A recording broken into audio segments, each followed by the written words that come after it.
ஆன்மீக நேயர்களுக்கு வணக்கம். ஜோதிடம் சம்பந்தப்பட்ட பலவிதமான சந்தேகங்களுக்கு தன்னுடைய வித்தியாசமான கண்காணிப்புல, கண்ணோட்டத்துல நமக்கு இன்னைக்கு பலவிதமான தகவல்கள சொல்ல வராரு. நம்மளுடைய ஏஎல்பி ஜோதிடர் திரு சம்பத் அவர்கள். சார் வணக்கம். இப்போ ஜோசியம் பார்க்கறதுல பல விதம் இருக்கு. கட்டம் வச்சு பார்க்கலாம். உங்கள் ஏஎல்பி முறைப்படி பார்த்தீங்கன்னா 10 வருடத்துக்கு ஒரு வாட்டி மாறுதுன்னு சொல்றீங்க. இப்போ ஒருவர் உங்ககிட்ட ஜோதிடம் பார்க்க வரார். அவர்கிட்ட அவருடைய பிறந்த நேரமோ, ஜாதகமோ எந்த தகவலுமே இல்ல. அவருக்கு நீங்க எப்படி சார் பலன் சொல்வீங்க? நாங்கள் ஏஎல்பி முறையில் பிரசன்னம்னு ஒன்று இருக்குது. பிரசன்னம். அந்த பிரசன்னத்தின் முறையில் அவங்களுக்கு இப்போ அவங்க என்ன நிகழ்வுக்காக வந்திருக்காங்க, அது நடக்குமா நடக்காதா அப்படின்றத நம்ம சொல்லிடலாம். பார்க்க வரவருடைய வயதை கணிச்சு சொல்லுவீங்களா? இல்லை எப்படி சார் சொல்லுவீங்க? இல்லை, இதை வயதை வைத்தும் கணிக்கலாம். இல்லை அவர்கள் மனதில் ஒரு கேள்வியை கேட்க சொல்லிவிட்டு, இல்லை நீங்கள் மனசில் ஒரு கேள்வியை நினச்சிக்கிங்கன்னு சொல்லிவிட்டு நம்ம பிரசன்னம் போடுவோம். அந்த பிரசன்னத்தின் அடிப்படையில் அவங்க கேட்குற கேள்விக்கு பதில் சொல்லிடலாம். அவருடைய பிறந்த கால ஜாதகத்தையும் உங்களால் கணிச்சு சொல்ல முடியும்? பிறந்த கால ஜாதகத்தை எப்படி கண்டுபிடிக்க முடியும்? அவர் பிறந்த கால ஜாதகமே இல்லை. வண்டி இருக்குது, வண்டிக்கு நான் சர்வீஸ் புக்கை தொலைச்சிட்டேன்றதுக்காக வண்டிக்கு சர்வீஸே பண்ண முடியாதுன்னு கிடையாது. சர்வீஸ் சென்டருக்கு போனால் சர்வீஸ் புக்கு இல்லைன்னு தான் கேட்பாங்க. ஆனால் அது மெக்கானிக் ஷெட் எடுத்துகிட்டு போனால் கண்டிப்பாக அது சர்வீஸ். அதாவது பிரசன்ன முறையில் பலன் சொல்லுவேன். நீங்கள் அந்த பலனை வச்சு கண்டுபிடிக்கும் போதே அவருடைய பிறவி ஜாதகத்தை உங்களால் கணக்கு பண்ண அந்த மாதிரி பிறவி ஜாதகத்தை யாராலையும் கணிக்க முடியாது. பிரசன்னம் என்பது என்னென்னா தீர்வு.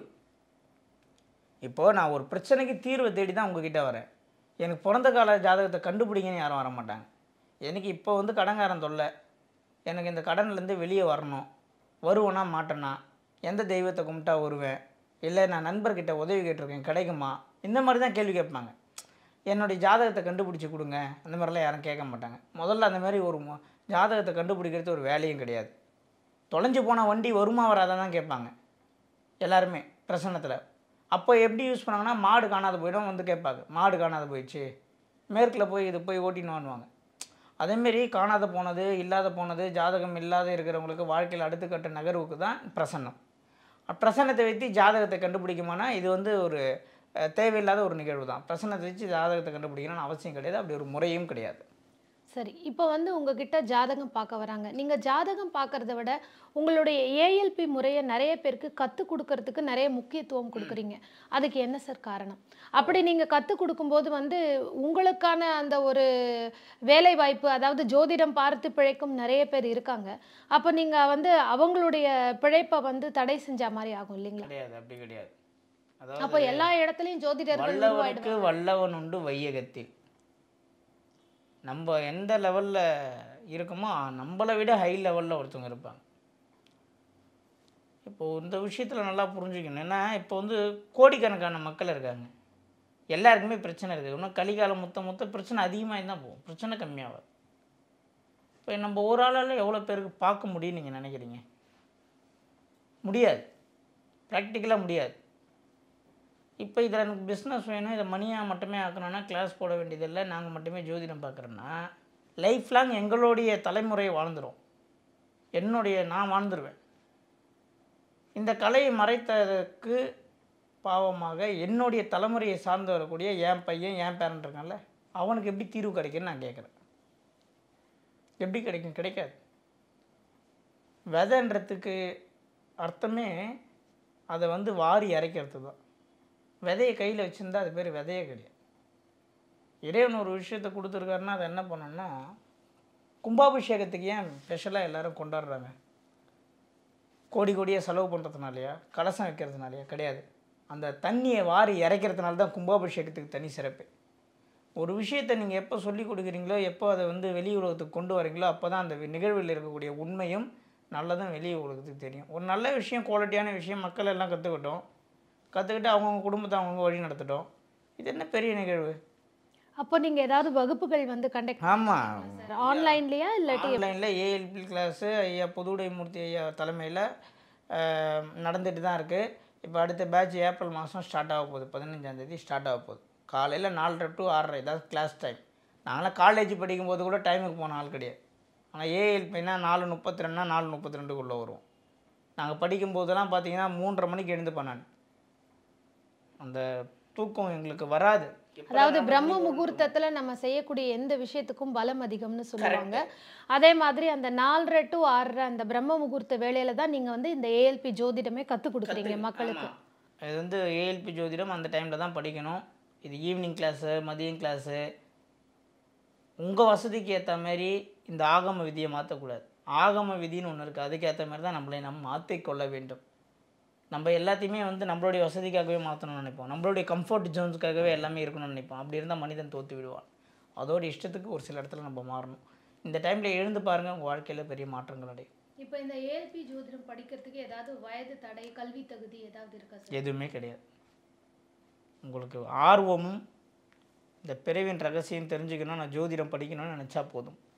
இப்போ இந்த ஏஎல்பி சாஃப்ட்வேர் உருவாக்கியிருக்கீங்க, ஸோ தட் மக்கள்கிட்ட வந்து ஈஸியாக அவங்க யார் வேணாலும் கையில் ஒரு ஆண்ட்ராய்ட் ஃபோன் இருந்தால் அந்த ஏஎல்பி சாஃப்ட்வேர் மூலமாக அவங்களுடைய ஜாதகங்களை எடுத்துக்க முடியும் அப்படிங்கிற மாதிரி ஆன்லைன் வகுப்புகள் எடுக்கிறீங்க. அது போக வேறு என்ன சார் பண்ணுறீங்க? ஆன்லைன் வகுப்பு வந்து சார் வந்து நிறைய பேர் சார்கிட்ட கேட்பாங்க, சார் டைரக்ட் கிளாஸ் தான் வேணும். சார் வந்து டைரக்ட் கிளாஸு மேக்ஸிமம் அலோவ் பண்ணுறதில்ல. ஏன்னா படிக்கிறவங்க எல்லாமே ஒரே ஏரியா, ஒரே இடம் கிடையாது. மலேசியாவிலேருந்து ஒருத்தர் படிக்கிறாரு, சிங்கப்பூர்லேருந்து ஒருத்தர் படிக்கிறாரு, லண்டன்லேருந்து ஒருத்தர் படிக்கிறாரு, கன்னியாகுமரியிலேருந்து ஒருத்தர் படிக்கிறாரு, திருச்சியிலேருந்து ஒருத்தர் படிக்கிறாரு. அப்போ எல்லாரையும் ஒருங்கிணைக்கும் முறை அப்படின்னு பார்த்தீங்கன்னா அது ஆன்லைன் தான் சரியாக வரும். சாஃப்ட்வேர் வந்து பார்த்திங்கன்னா வெளியிட்டிருக்காரு சார். இன்றைக்கும் சாஃப்ட்வேர் வந்து ஃப்ரீ சாஃப்ட்வேர் வேணுன்றவங்க ப்ளே ஸ்டோரில் போய்ட்டு ALP astrology free software download பண்ணிக்கிட்டு அவங்களோட ஏஎல்பி லக்னோ எங்கே இருக்குன்னு மட்டும்தான் அந்த சாஃப்ட்வேரில் பார்த்துக்க முடியும். ஃபர்தராக கிளாஸ் படிக்கிறவங்களுக்கு அதுக்கு வந்து அட்வான்ஸ் சாஃப்ட்வேர்னு ஒன்று இருக்குது. அந்த சாஃப்ட்வேரில் ஃபுல் டீட்டெயில்ஸ் எல்லாமே டெப்த்தாக வந்துடும். அது ஃபர்தராக கிளாஸ் படிக்கிறவங்களுக்கு மட்டும்தான் அதை பர்ச்சேஸ் பண்ண முடியும். ஏன்னா தெரியாத ஒருத்தவங்க கிட்டே கொடுத்து அது அவங்களுக்கும் புரியாது. அது படித்தா தான் புரியும், அதை அப்போ தான் யூஸ் பண்ண முடியும். சரி, இப்போ உங்ககிட்ட இந்த கிளாஸ் படித்து முடிக்கும்போது நீங்கள் ஏதாவது ஜோதிடர் சர்டிஃபிகேட் ஏதாவது இஷ்யூ? கண்டிப்பாக சார் வந்து சார் மூலிமா சர்டிஃபிகேட் இஷ்யூ பண்ணுவாங்க. அந்த அந்த அந்த சர்டிஃபிகேட் வச்சு அவரவர்கள் அந்தந்த ஊரில் வந்து கிளாஸஸ் எடுக்க முடியும். Classes not allowed. கிளாஸஸ் வந்து என்ன, கிளாஸஸ் வந்து பார்த்திங்கன்னா பேசிக்கு, அட்வான்ஸு, மாஸ்டரு, சூப்பர்விஷன் சொல்லிட்டு 5 கட்டங்களாக இருக்குது. இது வந்து உங்களுடைய ஜாதகத்தை நீங்கள் தெரிஞ்சுக்கலாம். உங்களுடைய ஜாதகத்தை நீங்கள் தெரிஞ்சுக்கிட்டு நீங்கள் பலன் பார்க்கலாம். ஏன்னா கிளாஸ் எடுக்கிறதுன்றது சாதாரண விஷயம் கிடையாது. 100 பேரை வச்சு கிளாஸ் எடுக்கும்போது தான் உங்களுக்கு தெரியும் அதோடைய விஷயம், வேல்யூ என்னன்னு தெரியும்.